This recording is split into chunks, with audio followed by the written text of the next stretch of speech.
Hey everyone, I just figured I would do a quick review on Plato Symposium, just like a way to kind of make ancient texts a little bit accessible, because they're especially the translation, the best way can translate them and stuff. It's really hard. So Plato Symposium is a really good dialogue to read if you just want to understand more the human side of these people, these ancient people. Socrates and his friends. It's basically just a bunch of Socrates' friends having a party. Not really Socrates' friends. Um, a bunch of guys, a bunch of Athenian. There was Aristophanes there, the playwright. There were politicians. So, you know, oh, this one dude was there. I'll have to do a video just on this one dude. He was like a double agent that turned traitor again and then ended up yeah, anyways. Um so you get to see the more human side of these people. And they're just partying.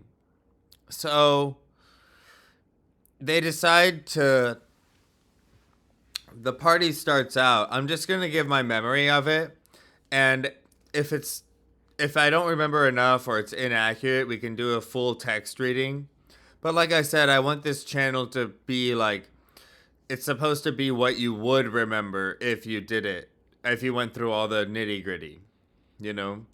So you would remember very much the fact that Aristophanes was there and the fact that Aristophanes is one of the coolest playwrights ever. Like he's basically like South Park on steroids in ancient times. He's awesome. He's awesome. So,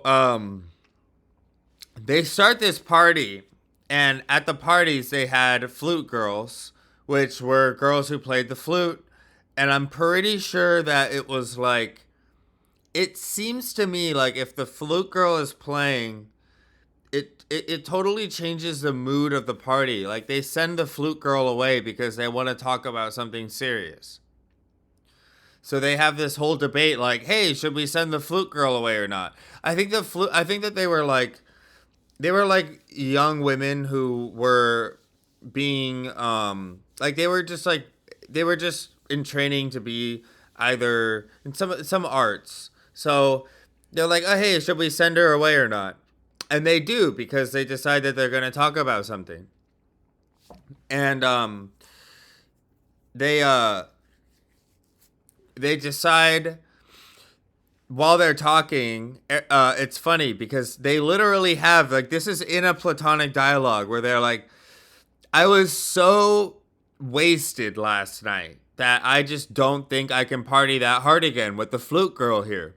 The flute girl was like their rave music, okay? So think of it as like unts, unts, unts, unts, unts.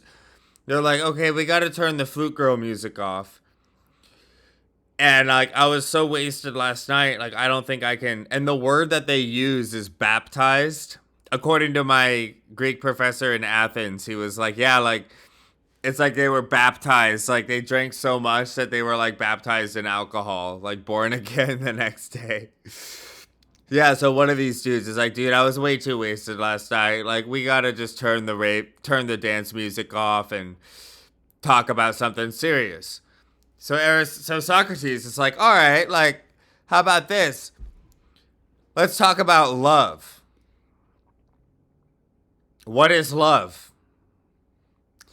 And guys, I think that it would be really fun. Like, I've always wanted, like, you can have a symposium with your friends and just like whenever you're at a party, it's just like, hey guys, like, what is love? And then you go around one person after another saying what they think love is. And like where it comes from and where it's going and its purpose. It's like that's all this is. It's so timeless. It's so timeless. So that's why it's a good dialogue to kind of just if you want to humanize these ancient figures. So they go around and man, I guess we have to do a text reading of Plato's Symposium. It's too good to not. But basically, you come away with knowing that Aristophanes was an amazing character, and you really understand a lot more about Socrates. Because I think that the Symposium is one of the ones where it's more Socrates than Plato, in the sense that just the way Socrates interacted socially, how he was seen and how he was treated, and the social role that he played, and all that kind of stuff. And then in like the last 25% of the dialogue, they talk about Socrates having Socrates' homosexual love for that one traitor guy I was talking about before. Traitor guy. And they talk about how this guy talks about how Socrates won't have sex with him, and he doesn't know why. Socrates always just wants to cuddle and not have sex. And he's like, Socrates, why do you always just want to cuddle with me and not have sex? Because they did the whole like pedagogy thing. So this was like a young, like a teenage boy with Socrates the man.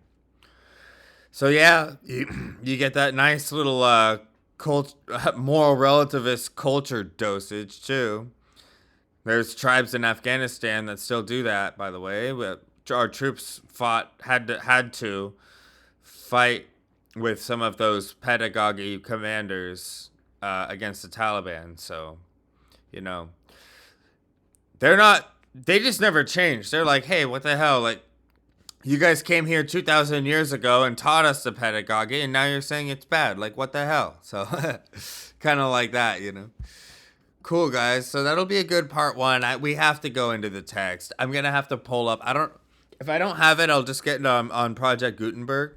But yeah, man. If I don't have it, I have to buy just Plato's Symposium. If you can get it just by itself, it's good stuff. And also the apology, like the trial. But that's more for if you're actually just interested in more abstract philosophy. The Symposium is actually entertaining and fun, and you will laugh. Especially with Aristophanes' definition of love. Oh, God.